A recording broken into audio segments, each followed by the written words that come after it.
बुलढाणा येथील महात्मा फुले विद्यालयाच्या सभागृहात राज्यस्तरीय मानव सेवा पुरस्काराचे वितरण करण्यात आले। या पुरस्कार वितरण सोहळ्यामध्ये शहरातील डॉक्टर रमेश ईश्वरचंद्र संचेती व डॉक्टर अभिजित पांडुरंग सोनवणे या दोन व्यक्तींना हा पुरस्कार देऊन त्यांना गौरवण्यात आले। स्वर्गीय डॉक्टर अरुण खासबागे यांचेही व्यक्तिमत्व सेवाभाव, निस्वार्थी व आरोग्याचे अचूक असे निदान करण्यात त्यांचा हातखंडा होता।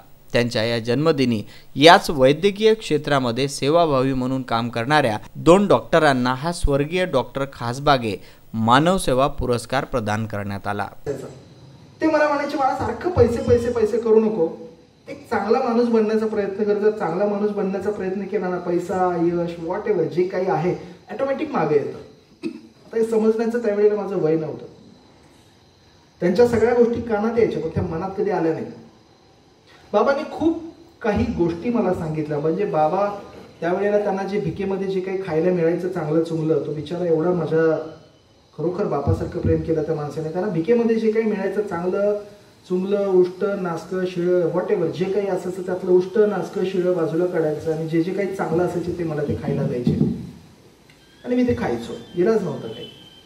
त्यांना भिकेमध्ये जे पैसे मिळायचे त्यातले ते पैसेही मला द्यायचे, मी ते घ्यायचो। लोक आता मला विचारतात, डॉक्टर ते असं त्यांच्यातलं खाताना लाज नाही का वाटली? भूक लागल्यानंतर लाज नाही वाटत कशाची। जेव्हा अत्यंत टोकाची भूक लागते ना तेव्हा लाज, अब्रू, शरम, लज्जा वगैरे वगैरे सगळे शब्द फक्त पुस्तकात राहतात। फक्त ती पोटाची भूक।